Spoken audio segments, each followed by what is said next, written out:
வணக்கம். இன்னைக்கு நாம பேச போற ஒரு விஷயம், நம்ம ஆன்மீக புரிதலையே கொஞ்சம் ம், அசைச்சு பார்க்க போகுது. நிச்சயமா. ஓஷோவோட அஷ்டவக்ர மகா கீத சொற்பொழிவுகள்ல இருந்து ஒரு முக்கியமான பகுதியை நாம ஆழமா பார்க்க போறோம். ஆமா. ஞானம் அடைஞ்சிட்டேன்னு சொல்ற ஒரு சீடனுக்கும் உண்மையாவா அப்படின்னு கேட்டு அவனை ஒரு இறுதி சோதனைக்கு உள்ளாக்குற ஒரு குருவுக்கும் நடக்கிற உரையாடல் இது. கரெக்ட். குறிப்பா தியாகம், துறவுங்கிற வார்த்தைகளுக்கு பின்னால இருக்கிற ஒரு பெரிய பொரிய பத்தி தான் நாம இன்னைக்கு அலச போறோம். ஆமா. ஆன்மீகம்னாலே எதையாவது விடணும், தியாகம் பண்ணணும்னு ஒரு பொதுவான கருத்து இருக்கு. ஆனா, அந்த தியாகனே ஒரு நுட்பமான அகங்காரமா மாற வாய்ப்பு இருக்குன்னு ஓஷோ சொல்றாரு. ஓ. இங்க ஜனக மகாராஜா ஞானம் அடைஞ்ச பிறகு அவரோட குரு அஷ்டவக்ரர் அவரை எப்படி ஒரு கடைசி சோதனைக்கு உட்படுத்துறாருங்கிறது அந்த உரையாடலோட மையப்புள்ளி. ஆனா அது ஒரு சோதனை மாதிரியே தெரியாதே. தெரியாது. அதுதான் அதுல இருக்கிற சூட்சுமம். சே, அப்போ இதுல இருந்து ஆரம்பிப்போம். தியாகம் பண்றது அது எப்படி ஒரு பொறியா இருக்க முடியும்? நம்ம கிட்ட இருக்கிற செல்வம், அதிகாரம், உறவுகள்னு எதையாவது துறக்கும் போது அது ஒரு நல்ல விஷயம் தானே? அது நல்ல விஷயம் மாதிரி தான் தெரியும். ஆனா, அது எப்படி தப்பா போகும்? இத விளக்க ஓஷோ ஒரு அருமையான கதை சொல்றார். ஒரு பெரிய சாம்ராஜ்யத்தோட பேரரசன் ஒருத்தன் இருந்தான். ம். அவனுக்கு சின்ன வயசுல இருந்து ஒரு நண்பன். அவன் ஒரு ஃபக்கீர், அதாவது ஒரு துறவி. பல வருஷம் கழிச்சு அந்த துறவி நண்பன் அரசனை பார்க்க வர்றான். ஓ, அப்போ அரசன் பெரிய வரவேற்பு கொடுத்திருப்பானே. ஆமா, நகரம் முழுக்க விலையுயர்ந்த பட்டுக்கம்பளங்களை விரிச்சு தன் நண்பனுக்கு மிகப்பெரிய வரவேற்பு கொடுத்தான். இப்போ அந்த துறவி வர்றார். ம். அவர் என்ன செஞ்சிருப்பாருன்னு நீங்க நினைக்கிறீங்க? ஒருவேளை எனக்கு இந்த ஆடம்பரமெல்லாம் வேண்டான்னு சொல்லி அந்த கம்பளங்கள்ல நடக்க மறுத்திருப்பாரா? நிச்சயமா ஒரு உண்மையான துறவி அப்படித்தானே செய்வார். அந்த ஆடம்பரத்தை நிராகரிச்சிருப்பார். இல்ல, அவர் செஞ்சது அதைவிட ஆழமானது. அப்படியா? அவர் வேண்டுமென்றே வழியில இருந்த சேற்றை எடுத்து தன் கால்ல பூசிக்கிட்டார். என்னது, சேற்றையா? ஆமா, பூசிக்கிட்டு அந்த விலை உயர்ந்த கம்பளங்கள் மேல நடந்து வந்தார். அந்த பட்டு கம்பளம் முழுக்க சேரு. அடப்பாவமே. அவர் முகத்துல ஒரு பெருமிதம். பார்த்தாயா, உன் செல்வம் என் கால் தூசிக்கு சமம். நான் இதை ஒரு பொருட்டாவே மதிக்கலங்கிற மாதிரி ஒரு பார்வை. அரசனுக்கு கோபம் வந்திருக்குமே. இல்ல, அரசன் சிரிச்சான். சிரிச்சானா? ஆமா, சிரிச்சிட்டு தன் நண்பனை கட்டிப்பிடிச்சு சொன்னான், நண்பா, இப்போதான் எனக்கு நிம்மதியா இருக்கு. நீயும் நானும் ஒண்ணுதான். ஒண்ணுதானாரா? ஆமா, எந்த வித்தியாசமும் இல்ல. நான் என் செல்வத்தை காட்டி என் அகந்தைய வளர்த்துக்கிறேன். நீயோ செல்வத்தை துறக்கிறத காட்டி உன் அகந்தைய வளர்த்துக்கிறேன். நம்ம வழிகள் தான் வேற, ஆனா ரெண்டு பேருமே அகங்காரத்தோட ஒரே படகுல தான் பயணம் பண்றோம் அப்படின்னா. இதுதான் ஓஷோ சொல்ற முதல் புள்ளி. ம். இது இது ரொம்ப ஆச்சரியமா இருக்கு. அப்படியானால் நாம் பார்க்கிற பல துறவிகள் தங்கள் தியாகத்தின் மூலமே ஒரு விதமான பெருமையை வளர்த்துக்கிறாங்களா? இருக்கலாம். அதாவது, நான் எல்லாவற்றையும் வெச்சிருப்பவன்கிற அகந்தைய விட நான் எல்லாவற்றையும் துறந்தவன்கிற அகந்தை இன்னும் நுட்பமானதா, இன்னும் ஆபத்தானதா? நிச்சயமா. ஏன்னா செல்வத்தோட அகந்தை ரொம்ப வெளிப்படையானது. அதை சுலபமா கண்டுபிடிச்சிடலாம். ஆனா தியாகத்தோட அகந்தை இருக்கே. அது தெரியாது. ஆமா, அது ரொம்ப புனிதமான போர்வைக்குள்ள ஒழிஞ்சிருக்கும். நான் ஒரு சாதாரண ஆள் இல்ல, நான் தியாகிங்கிற எண்ணம் வரும்போது அது இன்னும் ஆழமா வேரூன்றிடும். புரியுது. புறத்தியாகம் அகத்துல இருக்கிற பற்றுங்கிற குணத்தையோ அகந்தையையோ அழிக்கிறதில்ல. அதுக்கு புதுசா ஒரு வடிவம் கொடுக்குது, அவ்வளவுதான். அந்த அரசன் துறவி கதை தியாகத்தில் உள்ள அகந்தைய தெளிவா காட்டுது. இப்ப ஜனகரோட கதைக்கு வருவோம். ம். அவரும் ஒரு அரசர், ஆனா ஞானம் அடைஞ்சவர்னு சொல்லப்படுது. அப்படிப்பட்ட ஒருத்தர அஷ்டவக்ரர் எப்படி இதே மாதிரி ஒரு நுட்பமான பொறியில் சிக்க வைக்க பார்த்தார்? அந்த சோதனை என்ன? அதுதான் இந்த உரையாடலோட உச்சகட்டம். ஜனகர் ஞானம் அடைஞ்சிட்டேன்னு உணர்ந்த பிறகு அஷ்டவக்ரர் அவர்கிட்ட சொல்றார். என்ன சொல்றார்? ஜனகா, நீ அறிவை பெற்று விட்டாய். இனி உனக்கு இந்த உலகத்தோட என்ன பந்தம்? இந்த உடல் மேல இருக்கிற பற்றை, அதாவது தேகாபிமானம் என்பதை துறந்து விடு. உனக்கு மோட்சம் கிடைக்கும். ஒரு நிமிஷம், இது எனக்கு குழப்பமா இருக்கு. உடல் பற்றை துறப்பதுதானே ஆன்மீகத்தோட உச்சகட்டமா சொல்லப்படுது. இதுல என்ன தப்பு இருக்க முடியும்? கரெக்ட். இது ஒரு சோதனையா எனக்கு தெரியலையே. ஒரு வழிகாட்டுதல் மாதிரி தானே இருக்கு. நல்ல கேள்வி. மேலோட்டமா பார்த்தா இது ஒரு சரியான அறிவுரை மாதிரி தான் தெரியும்.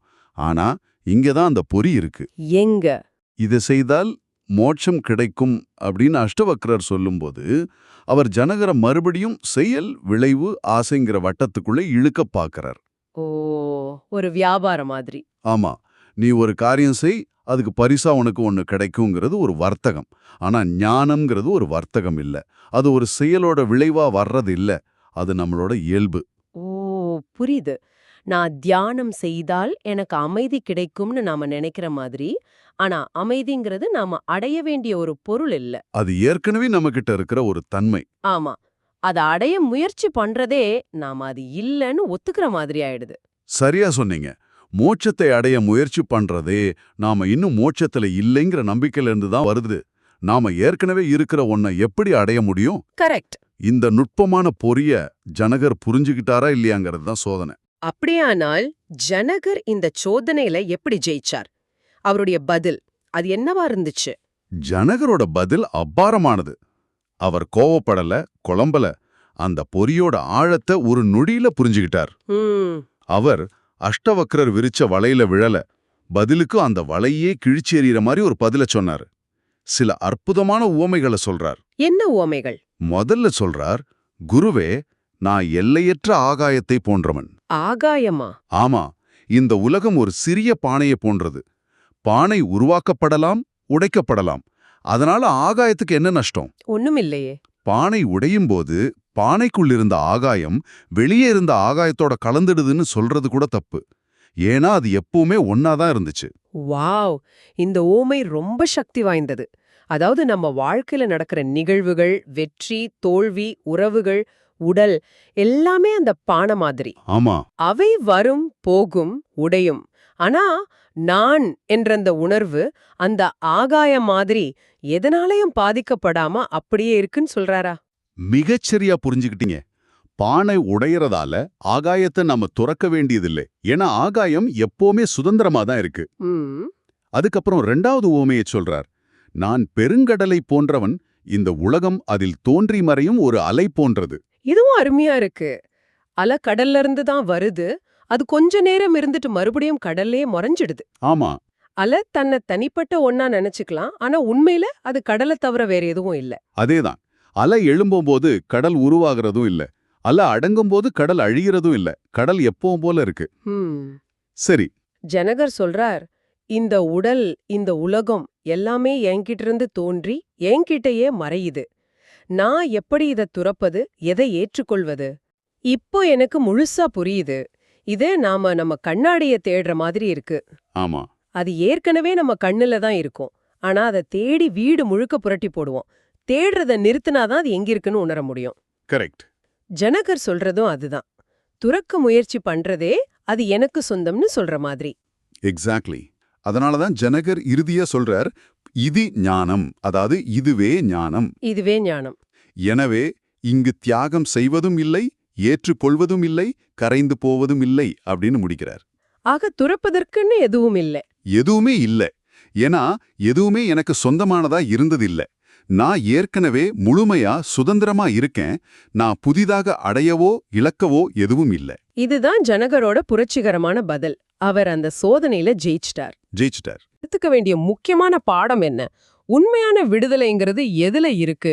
இது ஏதோ ராஜாக்களுக்கும் ஞானிகளுக்கும் மட்டுமான விஷயமா இல்லாம நம்ம மாதிரி சாதாரண மக்களுக்கு எப்படி பொருந்தும்? உண்மையான விடுதலைங்கிறது உலகத்தை விட்டு ஓடுறதுலயோ இல்ல உலகத்தை கெட்டியா பிடிச்சுக்கிறதுலயோ இல்ல.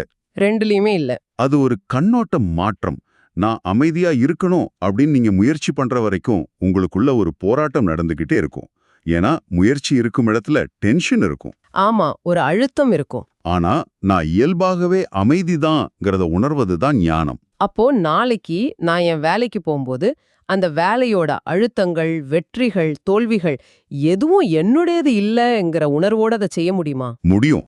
அந்த நிகழ்வுகள் எல்லாம் என் மேல வர்ற போற அலைகள் மாதிரி.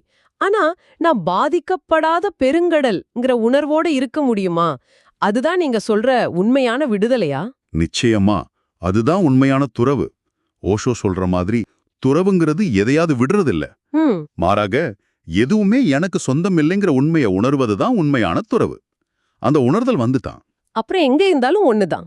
ஆமா, நீங்க ஒரு அரண்மனையில இருந்தாலும் சரி, ஒரு சந்தையில இருந்தாலும் சரி, நீங்க விடுபட்டவராவே இருப்பீங்க. உங்களுக்கு சந்தையே மோட்சமா மாறிடும். எதையும் துறக்க தேவையில்ல, எதையும் பற்றி கொள்ளவும் தேவையில்ல. ஆக இந்த ஆழமான உரையாடல் நமக்கு காட்டுறது என்னன்னா, உண்மையால ஆன்மீக பயணம்ங்கிறது எதையாவது செய்வதோ விடுவதோ இல்லவே இல்ல. மாறாக நாம் ஏற்கனவே முழுமையானவர்கள், சுதந்திரமானவர்கள், அமைதியானவர்கள்ங்கிறத ஆழமா உணர்வதுதான். அந்த தேடுதலை நிறுத்துறது தான் உண்மையான தேடலோட முடிவு. ஆமாம். இந்த உரையாடலை முடிக்கிறதுக்கு முன்னாடி உங்களுக்காக ஒரு சிந்தனை. மகிழ்ச்சியாக இருப்பதற்கோ அல்லது அமைதியாக உணர்வதற்கோ நீங்கள் எந்த முயற்சியும் செய்ய தேவையில்லை, அது ஏற்கனவே உங்களுடைய இயல்பு என்று ஒரு கணம் உண்மையிலே நம்பினால், இன்று நீங்கள் என்ன செய்வதை நிறுத்துவீர்கள், எதை தேடுவதை நிறுத்துவீர்கள்? யோசிச்சு பாருங்க.